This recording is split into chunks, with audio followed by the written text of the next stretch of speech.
All right, the first thing I'm going to do is I'm going to scan the room, do an environmental check. It's my patient.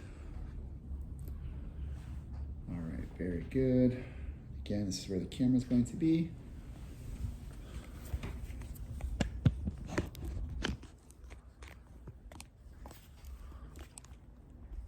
right, there we go. Okay. My name is Josh, and I'm going to be doing an advanced physical assessment for NR 509. And again, my name is Josh Hoover, and this is Jules. Jules, could you please introduce yourself? Hi, my name is Jules Hoover, and I give consent for this assessment and video. Okay, so I'm going to go ahead and I'm going to approach Jules, and the first thing I want to do is I want to inspect the face and the head. And as I'm looking at the face, I'm inspecting it for color, which the color is good. Also, I'm looking for any deformities, any kind of contusions or abnormalities, which I do not see any of the face, and the face is symmetrical. As well as the head. Head is symmetrical as well. Both head and face look at midline, and I don't see any other abnormalities or deformities of the head. So the next thing I want to do is I want to go ahead and palpate the lymph nodes. So I'm going to go ahead and palpate the preauricular lymph nodes, postauricular lymph nodes behind the ears. Then going to the back of the head, I have the occipital lymph nodes. And then I'm going to go to the tonsillar lymph nodes just underneath the ears. And then right down the jawline, I'm going to do the submandibular lymph nodes and the submental lymph nodes. Then I'm going to go to the anterior cervical lymph nodes, and then the posterior cervical lymph nodes. And then I'm going to go ahead and palpate the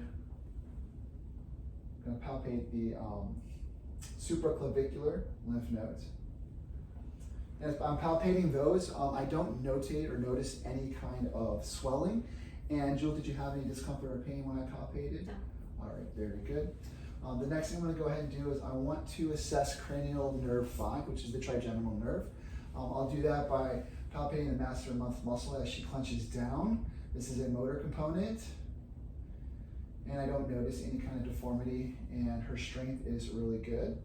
Okay. I'm also going to also do the sensory part of cranial nerve 5, the trigeminal nerve. So I'm going to go ahead and have Jules close her eyes, and I'm going to touch a part of your face, and I want you to tell me which part I'm touching. Forehead. Good. Right cheek. Left cheek. Chin. Nose. Very good. Go ahead and open up your eyes. The next thing I'm going to go ahead and assess is going to be the cranial nerve 7. Cranial nerve 7 is the facial nerve. And I'm going to have you go ahead and give me a smile. The smile is nice and symmetrical. Go ahead and frown for me. Frown is also symmetrical. I'm going to also go ahead and have you raise up your eyebrows for me. Good. And that looks symmetrical. And I'm going to have you puff out your cheeks for me. Very good. And then go ahead and pucker your lips for me. And that looks very good, intact. So cranial nerve 7 is also intact as well, and I do not see any abnormal findings in assessing that nerve. Now moving on, I'm going to go ahead and assess the ears. So in assessing the ears, I'm going to go ahead and inspect the ears. And as I'm inspecting them, I don't see any nodules, I don't see any lesions. And on this side as well, I don't see any nodules or lesions or any erythema as well. I do not notate. Now after inspecting the ears, I'm going to go ahead and grab my otoscope.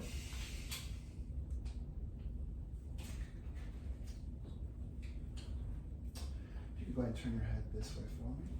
With my otoscope, I'm going to go ahead and pull up on the pinna and back. And I'm going to look inside. And as I'm looking inside, I do not notate any erythema, any drainage or blockage, or any cerumen. The tympanic membrane is pearly gray, and I do not see any effusion. Okay, and then after looking on that side, I'm going to go ahead and look on this side as well. Now I'm going to go ahead again, and I'm going to pull up and back on the pinna, look in the ear, and again, I do not see any blockage, I do not see any cerumen, I do not see any erythema. I see the tympanic membrane is pearly gray and no effusion. Now that I've inspected the ear, I'm going to go ahead and palpate the ears Going to palpate for any kind of lesions. Also going to palpate for any nodules or any kind of discomfort. Any discomfort when I palpate the pinna? No. How about when I palpate the tragus? Do No. you have any discomfort? Okay. Same thing with the other ear. I'm going to go ahead and palpate for any nodules or any like tenderness. Do you have any tenderness when I palpate the pinna? No. How about when I palpate the tragus? No. Any issue there?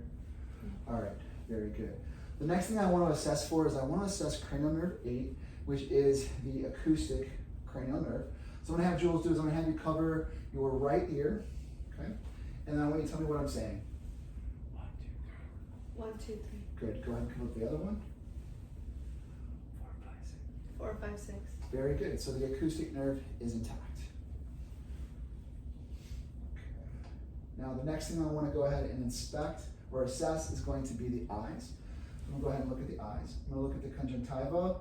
And when I look at the conjunctiva, I do not see any lesions. I don't see any like red erythema or any kind of swelling.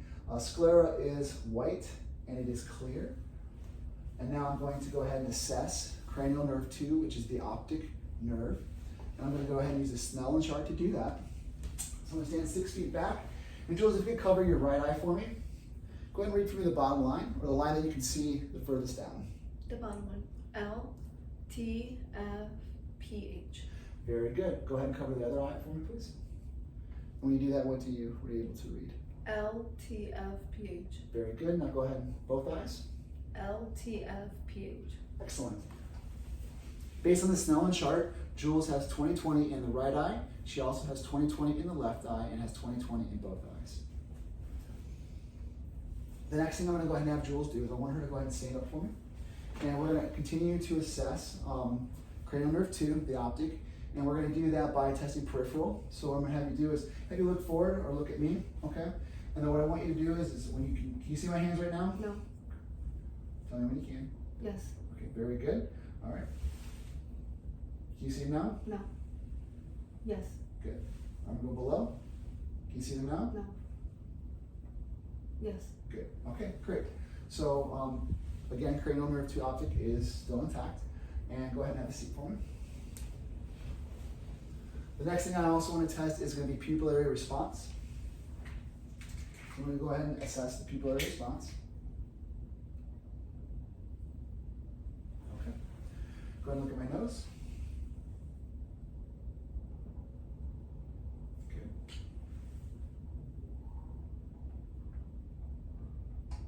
Very good.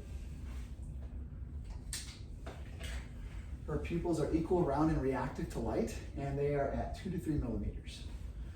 The next thing I want to do is I want to go ahead and assess cranial nerve 3, which is the oculomotor, as well as cranial nerve 4, which is the trochlear cranial nerve, and then also cranial nerve number 6, which is the abducens. And I'm going to do that by assessing oculomotor response by making an H pattern, and she's going to follow that. So Jules, go ahead, and I want you to follow my finger, okay? And we're going to go here, down, good. All right, again.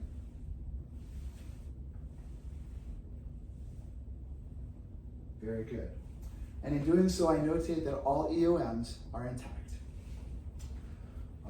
After assessing the eyes, we are now going to go ahead and move down to the nose. So I am going to assess her nose, and I'm going to inspect it. And from inspection, I don't notice any kind of deformity or abnormality, no drainage. I don't see any fractures, and her nose is midline.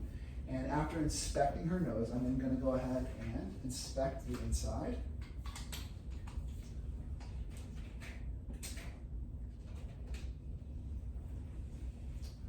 Go ahead and if you could lift your nose up for me.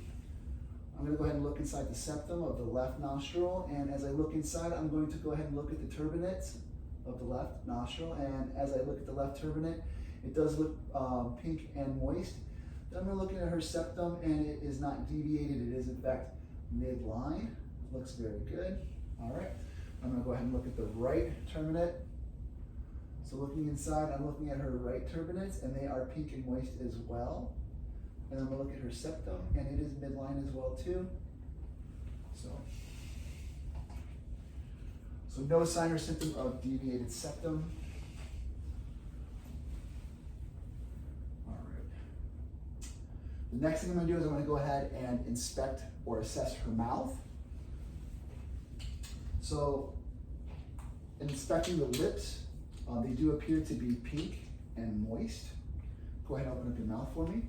As I'm looking inside, I'm looking at her teeth. I don't see any cracks or decay. The gums do not look like they're swollen, and I do not see any erythema. Open up for me. Looking in the back at the buccal mucosa, I don't see any kind of erythema. I don't see any lesions. They are pink and moist. Upper palate, the hard palate looks pink and moist as well. No lesions and no abnormalities, as well as the soft palate is also pink and moist. I do not see any kind of lesions or drainage. And go ahead and stick out your tongue for me. The tongue does look smooth. It also is pink and moist. Go ahead and let's up your tongue for me so I can see the lower soft palate as well, which is also pink and moist. I do not see any lesions or open drainage. Go ahead and open up real big for me. Posterior pharynx, I'm looking back. I do not see any postnasal drip, and it is pink and moist. I do not see any erythema. And the tonsils I would grade as a 0. Go ahead and close your mouth and rest for just a second for me. The next thing I want to do is I would like to test cranial nerve 9, which would be the glossopharyngeal, but for the purpose of this testing, it would require us to invoke a gag reflex with a tongue depressor, which we're not going to do. However, I am going to look at cranial nerve number 10, which is the vagus nerve, and what we're going to do is we're going to have you open up your mouth for me. Say ah. Okay. And the uvula does rise and is symmetrical upon rising, and it does rise with phonation.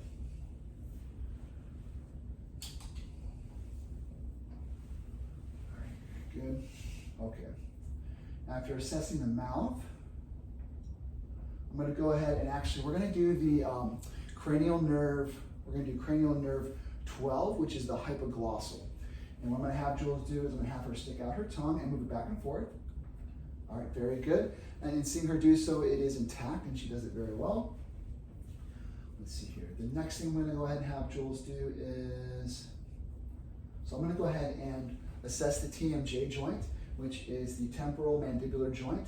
And so I'm going to go ahead and do this, and go ahead and open up your mouth. So I feel some slight subluxation when she does that, just very slightly. But when she does it, I don't notate any crepitus. I don't notate any clicking or any deformity there. Any pain there? No. All right, very good. So after doing that, all right, very good. The next thing I'm going to go ahead and move into is I am going to now assess the neck. And in assessing the neck, her trachea does appear to be midline, as well as the skin is not discolored, and I don't see any deformities, any abnormalities. Everything looks good. I'm going to go ahead and assess just to make sure. So yes, trach is midline, the trachea is. There's no deviation, which is good. And then I'm also going to assess her thyroid. So I'm going to, if you could put your head back a little bit for me. Very good.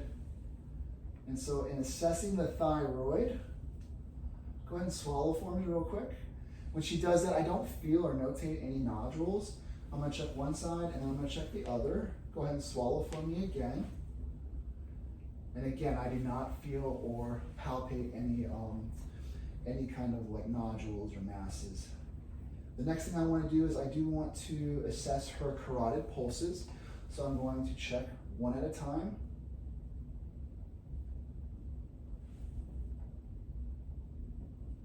Carotid pulses are present, they are bounding, and they do appear to be equal. The next thing I want to do is assess for any bruits, so I'm going to go ahead and auscultate. I'm going to use the bell. Go ahead and take a deep breath for me. No bruit notated. Go ahead and take a deep breath. No bruit notated on either side, bilaterally. The next thing I would like Jules to do is I want to actually test range of motion.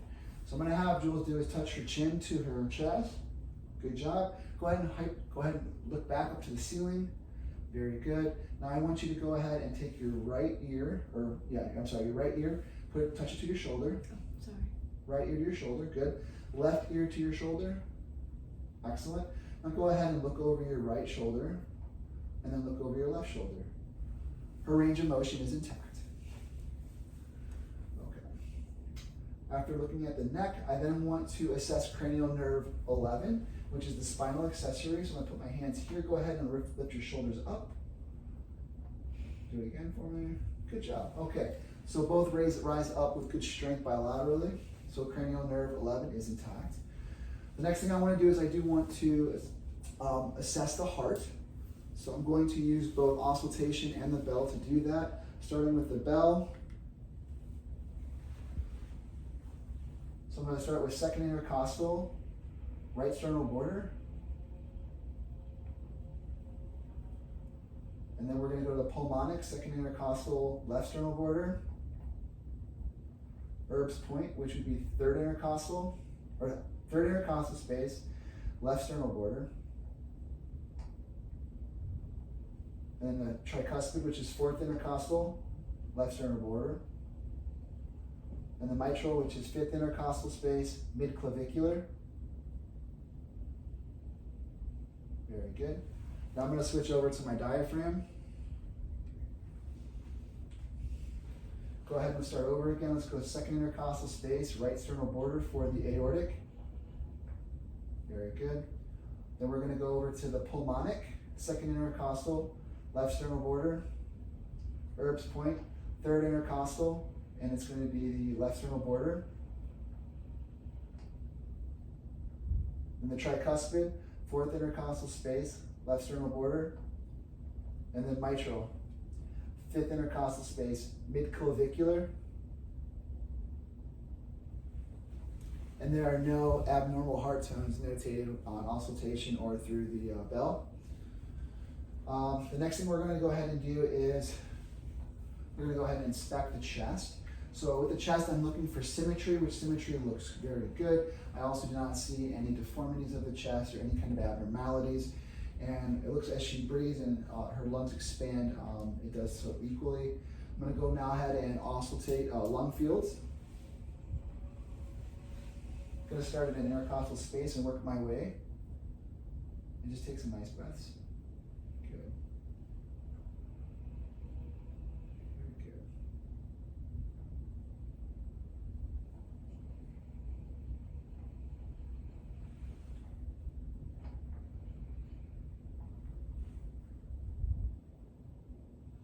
Very good.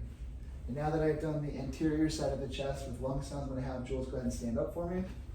We're now going to do the posterior side, facing the camera.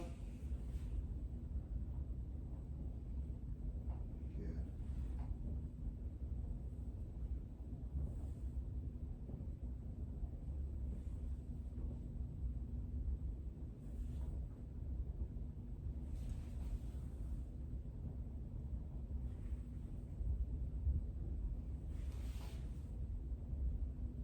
Excellent. Go ahead. Anterior and posterior breath sounds are both clear and equal bilaterally, and no abnormality or deformity notated on auscultation. So now that we've done that, let's go ahead and we're going to go ahead and assess the upper extremities. So I'm going to go ahead and look at her hands real quick. And in looking at her hands, I'm going to look at the joints to see if I see any erythema, any swelling, any abnormalities, and any kind of deformities in which I do not. You could go and put your hands down for me. Now I'm going to go ahead and assess pulses, radial pulses. And both pulses are present bilaterally, equal at 2+, and regular. And then I'm going to go ahead and have you grip my fingers for me. Go ahead and squeeze, squeeze, squeeze as tight as you can. All right. When she squeezes, she does have good strength. I would give it a 5 out of 5. The next thing I want to go ahead and assess is going to be range of motion of the upper extremity. So what I'm going to go ahead and do is I'm going to go ahead and have you show flexion and extension. All right. Now, I want you to show me strength. We're going to do that by holding arms like that. Very good. Don't let me pull you. Don't let me pull you. Don't let me push you. And in doing so, I notate that her strength is 5 out of 5. The next thing I want to do is the range of motion with the shoulder. And range of motion with the bicep was good. Range of motion with the shoulder. So let's go ahead and this is going to be, so we got flexion. I'm going to come through here. I have extension. Good. And then I have internal rotation. Then I have external rotation. Okay. Now I have abduction. And then we're going to have adduction. Very good. So range of motion of the bicep and of the shoulder is intact, and she does have good range of motion that she's able to demonstrate. The next thing I want to go ahead and assess is cerebellar function of the upper extremities. So what I'm going to go ahead and have you do is I'm going to have you do your first finger to thumb, second finger to thumb, third finger, fourth finger, first, second, third, fourth, first, second, third, fourth. Keep doing it. Very good. And so I see that she has really good coordination when she does that. The next we're going to have you do is flip your hands. So put them on your thigh like this, and then go like this, flip it over, flip over, flip over. Keep going faster, faster. Very good. And she does demonstrate good coordination. So it is intact. The next thing I would like to assess is going to be, let's go ahead and do extremities. Let's go ahead and have you lay down for me.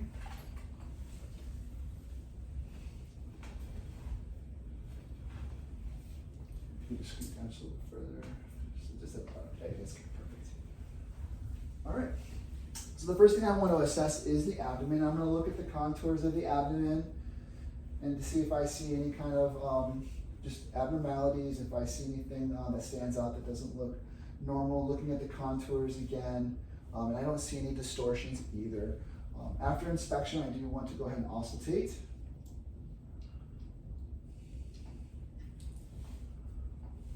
So we'll auscultate all 4 quadrants for vowel sounds, starting with the upper left quadrant, lower left quadrant,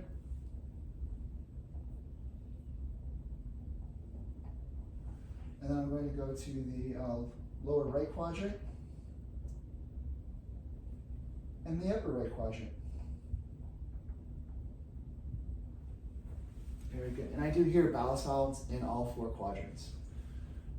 The next thing I want to assess for is I want to auscultate for potential bruits, so in the abdomen. So I will switch to my bell, and I am going to go towards the aortic artery, which is going to be just below the xiphoid process, and I'm going to go ahead and listen. All right, I don't hear anything.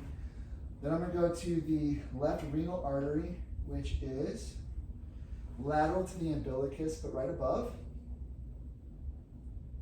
and then right renal artery, which again is above the umbilicus, laterally to it, but just above it.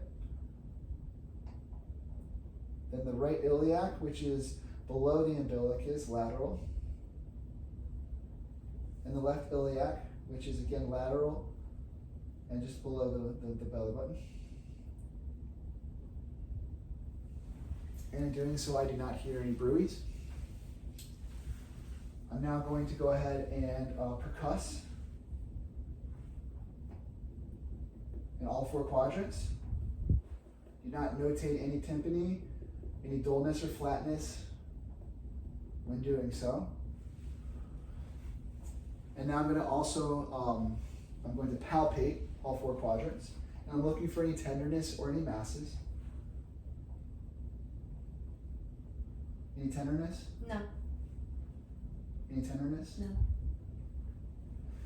So in palpating, I do not notate any tenderness, and I don't notate any masses. I'm next going to check for Bloomberg sign.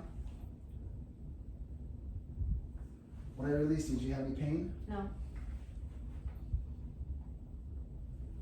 When I released, did you have any pain? No. All right, very good. Okay. The next thing I want to assess for is I do want to assess the liver. And so I'm going to go ahead and, along the costovertebral line, I'm going to go ahead and put my hand up underneath for support. I'm going to push down. Go ahead and breathe for me. Take a big deep breath. And in doing so, I do not feel any mass. I do not feel the liver, which is good. I'm going to do the same thing on the other side. And I'm going to assess to see if I can feel the spleen. Big deep breath. Okay. Do not feel the liver nor the spleen, which is a good positive finding. The next thing I want to assess is I do want to assess the lower extremities. And in assessing, I'm going to inspect to see if I see any swelling, which I don't. I also am looking for any kind of trauma, or if I see any kind of obvious deformities or abnormalities of the legs bilaterally, in which I do not see that. I now want to go ahead and assess range of motion of the hip. So what I'm going to do is I'm going to bring the leg up. This is going to be flexion, abduction, and then bring it in this way, and adduction. Here, and then bring it back. Very good. After doing range of motion of the hip, which is intact, and I see she has good range of motion, I'm going to go ahead and test the knee. So we're going to go ahead and bend the knee. So we're flexion and extension. Very good. Now, if you could, I would like you to lift your knees up for me. Now, do you let me pull? All right, push. All right, good. She has good strength, 5 out of 5. Go ahead and bring the legs down. I'm now going to look at the ankles, and what I'm looking for is, so we got dorsiflexion is good, plantar flexion is good, and she has good ankle rotation, and then we're just going to do the one side. Okay. The next thing I want to assess for is dorsal pedis pulses. They are present, they are intact, 2+ regular.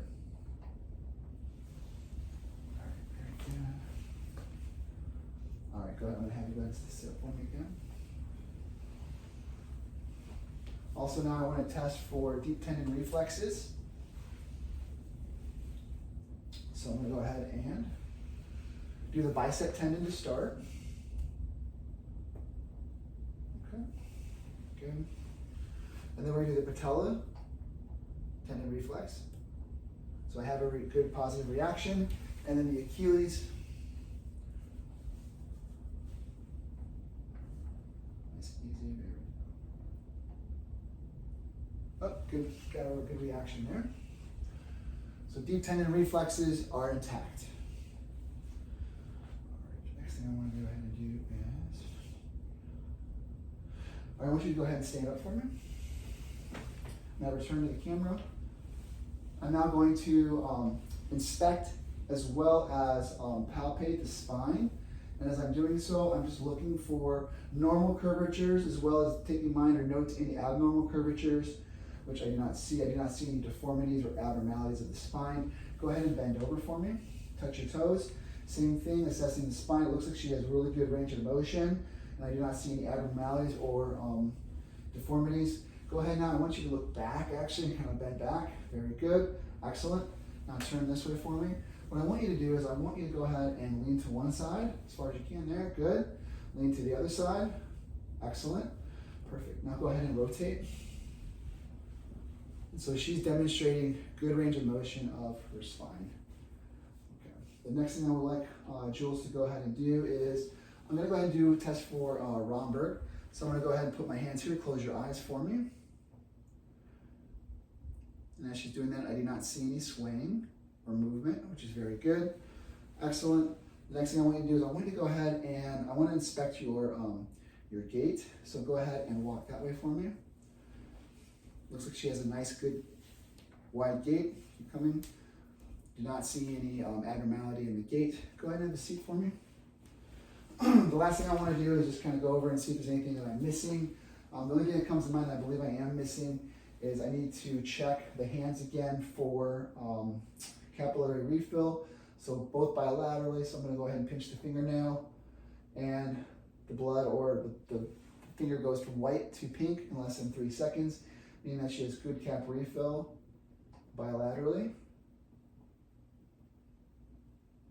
All right, very good. And I'm just going to sit back and think if there's anything else that I may be missing with this exam. And I believe we're good. So I appreciate your time. Thank you very much and hope you have a great day.